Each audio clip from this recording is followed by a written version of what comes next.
Setelah peristiwa yang menunjukkan kesetiaan Hizkia itu, datanglah Sanherib Raja Asyur menyerbu Yehuda. Ia mengepung kota-kota berkubu dan berniat merebutnya.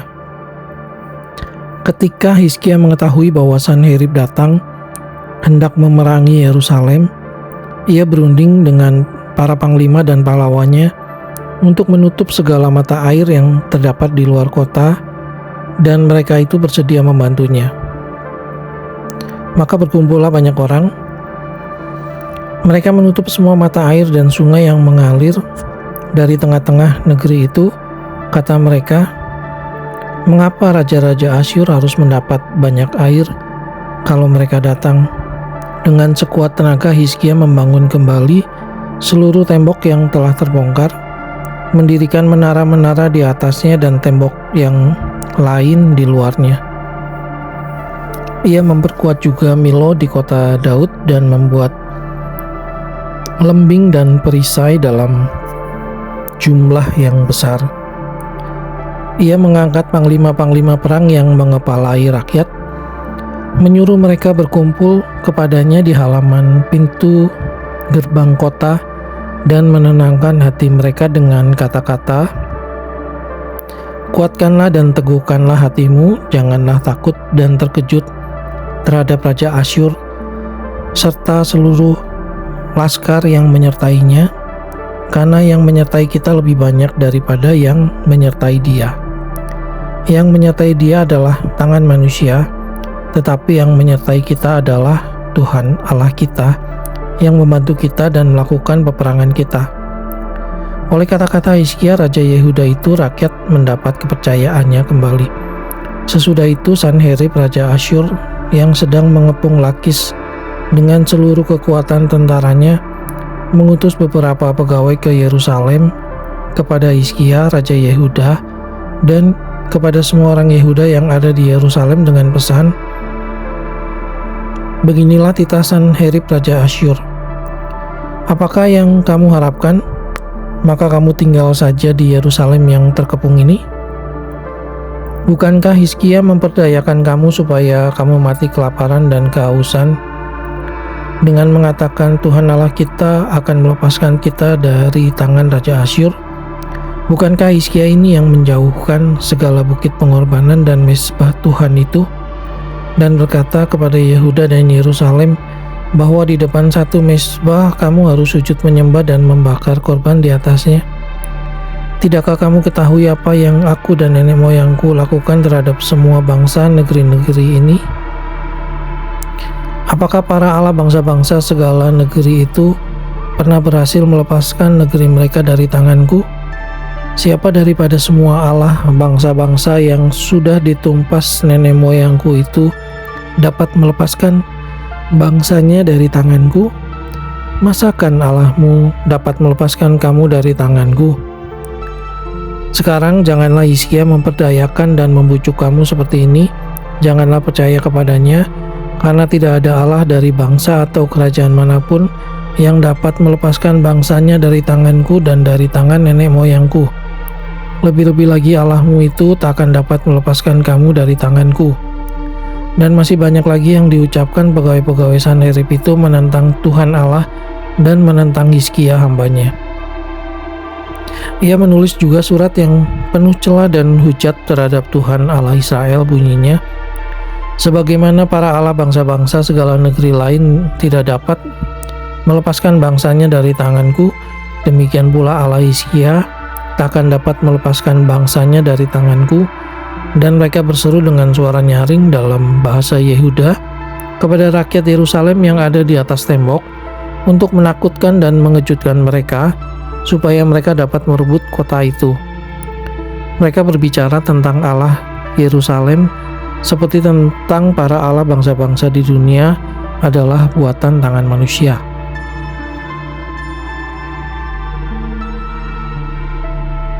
Tetapi oleh karena itu Raja Hizkia dan Nabi Yesaya bin Amos berdoa dan berseru kepada sorga.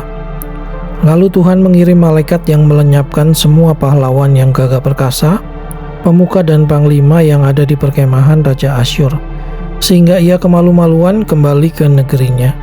Kemudian ia ditewaskan dengan pedang oleh anak-anak kandungnya sendiri ketika ia memasuki rumah Allahnya.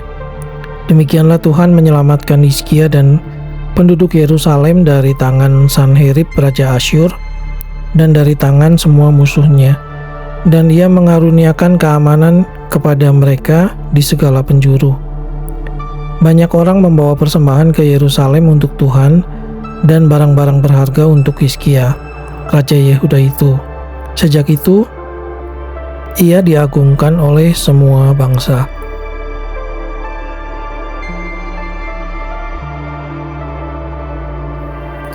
Pada hari-hari itu, Hizkia jatuh sakit sehingga hampir mati. Ia berdoa kepada Tuhan, dan Tuhan berfirman kepadanya dan memberikannya suatu tanda ajaib. Tetapi Hizkia tidak berterima kasih atas kebaikan yang ditunjukkan kepadanya, karena ia menjadi angkuh, sehingga ia dan Yehuda dan Yerusalem ditimpa murka. Tetapi ia sadar akan keangkuhannya itu dan merendahkan diri bersama-sama dengan penduduk Yerusalem, sehingga murka Tuhan tidak menimpa mereka pada zaman Hizkia. Hizkia mendapat kekayaan dan kemuliaan yang sangat besar. Ia membuat perbendaharaan untuk emas, perak, batu permata yang mahal-mahal, rempah-rempah, perisai-perisai, dan segala macam barang yang indah-indah. Juga tempat perbekalan untuk hasil gandum, untuk anggur dan minyak, dan kandang-kandang untuk berbagai jenis hewan besar dan kandang-kandang untuk kawanan kambing domba. Ia mendirikan kota-kota, memperoleh banyak kambing domba dan lembu sapi, karena Allah mengaruniakan dia harta milik yang amat besar. Hizkia ini juga telah membendung aliran Gihon di sebelah hulu dan menyalurkannya ke hilir ke sebelah barat ke kota Daud. Hizkia berhasil dalam segala usahanya. Demikianlah juga ketika utusan-utusan raja-raja Babel datang kepadanya untuk menanyakan tentang tanda ajaib yang telah terjadi di negeri. Ketika itu Allah meninggalkan dia untuk mencobainya, supaya diketahui segala isi hatinya. Selebihnya dari riwayat Hizkia dan perbuatan-perbuatannya yang setia, sesungguhnya semuanya itu tertulis dalam penglihatan Nabi Yesaya bin Amos dalam kitab Raja-Raja Yehuda dan Israel. Kemudian Hizkia mendapat perhentian bersama-sama dengan nenek moyangnya dan dikuburkan di pendakian ke pekuburan anak-anak Daud. Pada waktu kematiannya, seluruh Yehuda dan penduduk Yerusalem memberi penghormatan kepadanya. Maka Manasye anaknya menjadi raja menggantikan dia. Manasye berumur 12 tahun pada waktu ia menjadi raja, dan 55 tahun lamanya ia memerintah di Yerusalem. Ia melakukan apa yang jahat di mata Tuhan, sesuai dengan perbuatan keji bangsa-bangsa yang telah dihalaukan Tuhan dari depan orang Israel. Ia mendirikan kembali bukit-bukit pengorbanan yang telah dirobohkan oleh Hizkia ayahnya.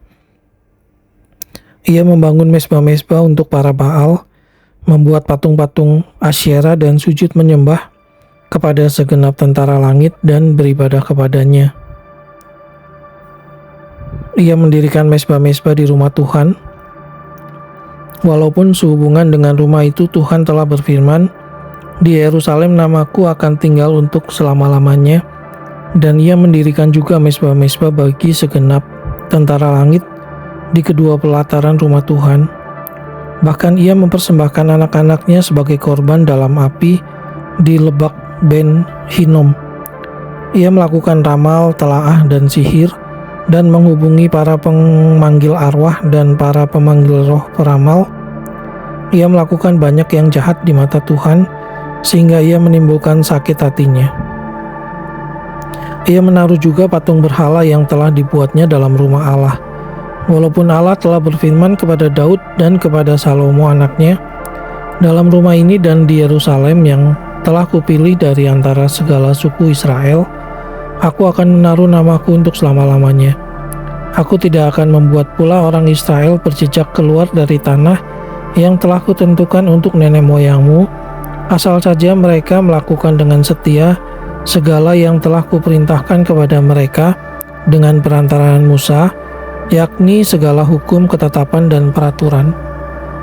Tetapi Manasye menyesatkan Yehuda dan penduduk Yerusalem, sehingga mereka melakukan yang jahat lebih daripada bangsa-bangsa yang telah dipunahkan Tuhan dari depan orang Israel.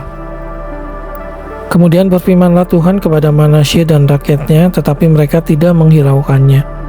Oleh sebab itu Tuhan mendatangkan kepada mereka panglima-panglima tentara Raja Asyur yang menangkap Manasye dengan kaitan, membelenggunya dengan rantai tembaga, dan membawanya ke Babel. Dalam keadaan yang terdesak ini, ia berusaha melunakkan hati Tuhan Allahnya. Ia sangat merendahkan diri di hadapan Allah nenek moyangnya dan berdoa kepadanya. Maka Tuhan mengabulkan doanya dan mendengar permohonannya. Ia membawanya kembali ke Yerusalem dan memulihkan kedudukannya sebagai raja, dan Manasye mengakui bahwa Tuhan itu Allah. Kemudian ia mendirikan tembok luar pada kota Daud di sebelah barat Gihon, di lembah sampai dekat pintu gerbang ikan, mengelilingi Ofel. Tembok itu dibuatnya sangat tinggi. Ia menempatkan juga panglima-panglima perang di tiap kota kubu di Yehuda. Ia menjauhkan allah-allah asing dan berhala dari rumah Tuhan, juga segala mezbah yang didirikannya di atas gunung rumah Tuhan dan di Yerusalem, dan membuangnya ke luar kota. Ia menegakkan kembali mezbah Tuhan, mempersembahkan korban keselamatan dan korban syukur di atasnya, menyerukan kepada Yehuda untuk beribadah kepada Tuhan Allah Israel. Walaupun demikian, rakyat masih mempersembahkan korban di bukit-bukit pengorbanan, tetapi hanya kepada Tuhan Allah mereka. Selebihnya dari riwayat Manasye, doanya kepada Allahnya, dan ucapan-ucapan para pelihat yang berkata-kata kepadanya dengan nama Tuhan Allah Israel, sesungguhnya semuanya itu terdapat dalam riwayat raja-raja Israel. Doanya dan pengabulan doanya, segala dosa dan ketidaksetiaannya, semua tempat di mana ia telah membangun bukit-bukit pengorbanan, serta mendirikan tiang-tiang berhala dan patung-patung sebelum ia merendahkan diri, sesungguhnya semuanya itu tertulis dalam riwayat para pelihat. Kemudian Manasye mendapat perhentian bersama-sama dengan nenek moyangnya, dan ia dikuburkan di dalam istananya. Maka Amon anaknya menjadi raja menggantikan dia. Amon berumur 22 tahun pada waktu ia menjadi raja, dan 2 tahun lamanya ia memerintah di Yerusalem. Ia melakukan apa yang jahat di mata Tuhan, seperti yang telah dilakukan Manasye ayahnya. Amon mempersembahkan korban kepada segala patung yang dibuat Manasye ayahnya, dan beribadah kepada patung-patung itu. Tetapi ia tidak merendahkan diri di hadapan Tuhan seperti Manasye ayahnya merendahkan diri. Malah Amon makin banyak kesalahannya. Maka pegawai-pegawainya mengadakan persepakatan melawan dia dan membunuhnya di istananya. Tetapi rakyat negeri itu membunuh semua orang yang mengadakan persepakatan melawan Raja Amon, dan rakyat negeri itu mengangkat Yosia anaknya menjadi raja menggantikan dia.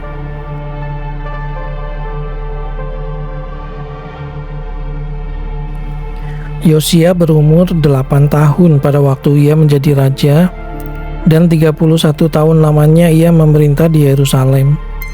Ia melakukan apa yang benar di mata Tuhan dan hidup seperti Daud bapa leluhurnya, dan tidak menyimpang ke kanan atau ke kiri. Pada tahun ke-8 dari pemerintahannya, ketika ia masih muda belia, ia mulai mencari Allah Daud bapa leluhurnya. Dan pada tahun ke-12, ia mulai mentahirkan Yehuda dan Yerusalem daripada bukit-bukit pengorbanan, tiang-tiang berhala, patung-patung pahatan, dan patung-patung tuangan. Mezbah-mezbah para Baal dirobohkan di hadapannya. Ia menghancurkan pedupaan-pedupaan yang ada di atasnya. Ia meremukkan dan menghancur luluhkan tiang-tiang berhala, patung-patung pahatan, dan patung-patung tuangan, dan menghamburkan ke atas kuburan orang-orang yang mempersembahkan korban kepada berhala-berhala itu. Tulang-tulang para imam dibakarnya di atas mezbah-mezbah mereka. Demikianlah ia mentahirkan Yehuda dan Yerusalem. Juga di kota-kota Manasye, Efraim, dan Simeon, sampai di kota-kota Naftali yang di mana-mana telah menjadi reruntuhan, ia merobohkan segala mezbah dan tiang berhala, meremukan segala patung pahatan serta menghancur luluhkannya, dan menghancurkan semua pedupaan di seluruh tanah Israel. Sesudah itu ia kembali ke Yerusalem. Pada tahun ke-18 dari pemerintahannya, setelah selesai mentahirkan negeri dan rumah Tuhan, ia menyuruh Safan bin Azalia dan Maasea, penguasa kota, serta Yoah bin Yoahas, bendahara negara, untuk memperbaiki rumah Tuhan Allahnya. Maka datanglah mereka kepada imam besar Hilkia dan menyerahkan kepadanya uang yang telah dibawa ke dalam rumah Allah dan yang telah dikumpulkan oleh orang-orang Lewi, yakni oleh para penjaga pintu dari orang-orang Manasye dan Efraim, dan dari semua orang yang masih tinggal dari Israel, pula dari seluruh orang Yehuda dan Benyamin, dan dari penduduk Yerusalem. Uang itu diberikan mereka ke tangan para pekerja yang diangkat untuk mengawasi rumah Tuhan, dan mereka itu yang bekerja dalam rumah Tuhan mengeluarkannya untuk membetulkan dan memperbaiki rumah itu. Mereka memberikannya kepada tukang-tukang kayu dan tukang-tukang bangunan, supaya tukang-tukang itu membeli batu pahat dan kayu untuk tupai-tupai dan untuk memasang balok-balok pada gedung-gedung yang oleh raja-raja Yehuda dibiarkan roboh. Orang-orang itu melakukan pekerjaan itu dengan setia. Orang-orang yang diangkat menjadi pengawas mereka ialah Yahat dan Obadjah, orang-orang Lewi dari Bani Merari, sedangkan Zakaria dan Mesulam dari Bani Kehat mengepalai semua. Dan semua orang Lewi yang pandai memainkan alat-alat musik, mengepalai kuil-kuil dan mengiringi semua tukang dalam pekerjaan apapun. Dari antara orang-orang Lewi itu ada yang menjadi panitera, pengatur, atau penunggu pintu gerbang. Ketika mereka mengeluarkan uang yang telah dibawa ke rumah Tuhan, Imam Hilkia menemukan kitab Taurat Tuhan yang diberikan dengan perantaraan Musa. Maka berkatalah Hilkia kepada Safan, panitera negara itu, "Aku telah menemukan kitab Taurat di rumah Tuhan." Lalu Hilkia memberikan kitab itu kepada Safan, dan Safan membawa kitab itu kepada raja. Ia juga menyampaikan kabar kepada raja, segala sesuatu yang ditugaskan kepada hamba-hambamu telah mereka laksanakan. Mereka telah mengambil seluruh uang yang terdapat di rumah Tuhan dan memberikannya ke tangan para pengawas dan para pekerja. Safan, panitera negara itu, memberitahukan juga kepada raja, "Imam Hilkia telah memberikan kitab kepadaku." Lalu Safan membacakan sebagian di depan raja. Segera sesudah raja mendengar perkataan Taurat itu, dikoyakanlah pakaiannya. Kemudian raja memberi perintah kepada Hilkia, kepada Ahikam bin Safan, kepada Abdon bin Mika, kepada Safan panitera negara itu, dan kepada Asaya hamba raja, katanya, "Pergilah mintalah petunjuk Tuhan bagiku, bagi yang masih tinggal di Israel dan di Yehuda, tentang perkataan kitab yang ditemukan ini. Sebab hebat kehangatan murka Tuhan yang dicurahkan kepada kita, oleh karena nenek moyang kita tidak memelihara firman Tuhan dengan berbuat tepat seperti yang tertulis dalam kitab ini." Maka pergilah Hilkia dengan orang-orang yang disuruh raja kepada Nabi Hulda, istri seorang yang mengurus pakaian-pakaian, yaitu Salum bin Tokat bin Hasra, penunggu pakaian-pakaian. Nabiah itu tinggal di Yerusalem di perkampungan baru. Mereka berbicara kepadanya sebagaimana yang diperintahkan. Perempuan itu menjawab mereka, "Beginilah firman Tuhan Allah Israel, katakanlah kepada orang yang menyuruh kamu kepadaku, beginilah firman Tuhan. Sesungguhnya aku akan mendatangkan malapetaka atas tempat ini dan atas penduduknya, yakni segala kutuk yang tertulis dalam kitab yang telah dibacakan di depan Raja Yehuda, karena mereka meninggalkan aku dan membakar korban kepada Allah lain dengan maksud menimbulkan sakit hatiku dengan segala pekerjaan tangan mereka. Sebab itu nyala murkaku akan dicurahkan ke tempat ini dengan tidak padam-padam. Tetapi kepada Raja Yehuda yang telah menyuruh kamu untuk meminta petunjuk Tuhan, harus kamu katakan demikian. Beginilah firman Tuhan Allah Israel mengenai perkataan yang telah kau dengar itu. Oleh karena engkau sudah menyesal dan engkau merendahkan diri di hadapan Allah pada waktu engkau mendengar firman-Nya terhadap tempat ini dan terhadap penduduknya, oleh karena engkau merendahkan diri di hadapanku, mengoyakkan pakaianmu dan menangis di hadapanku, aku pun telah mendengarnya. Demikianlah firman Tuhan. Maka sesungguhnya aku akan mengumpulkan engkau kepada nenek moyangmu, dan engkau akan dikebumikan ke dalam kuburmu dengan damai, dan matamu tidak akan melihat segala malapetaka yang akan kudatangkan atas tempat ini dan atas penduduknya. Lalu mereka menyampaikan jawab itu kepada raja. Sesudah itu raja menyuruh orang mengumpulkan semua tua-tua Yehuda dan Yerusalem. Kemudian pergilah raja ke rumah Tuhan bersama-sama semua orang Yehuda dan penduduk Yerusalem, para imam, orang-orang Lewi, dan seluruh orang awam, baik yang besar maupun yang kecil. Dengan didengar mereka, ia membacakan segala perkataan dari kitab perjanjian yang ditemukan di rumah Tuhan itu. Sesudah itu berdirilah raja pada tempatnya dan diikatnyalah perjanjian di hadapan Tuhan untuk hidup dengan mengikuti Tuhan dan tetap menuruti perintah-perintahnya, peraturan-peraturannya, dan ketetapan-ketetapannya dengan segenap hatinya dan dengan segenap jiwanya, dan untuk melakukan perkataan perjanjian yang tertulis dalam kitab itu. Ia menyuruh semua orang yang berada di Yerusalem dan Benyamin ikut serta dalam perjanjian itu. Dan penduduk Yerusalem berbuat menurut perjanjian Allah, yakni Allah nenek moyang mereka. Yosia menjauhkan segala dewa kekejian dari semua daerah orang Israel dan menyuruh semua orang yang ada di Israel beribadah kepada Tuhan Allah mereka. Maka sepanjang hidup Yosia mereka tidak menyimpang mengikut Tuhan Allah nenek moyang mereka.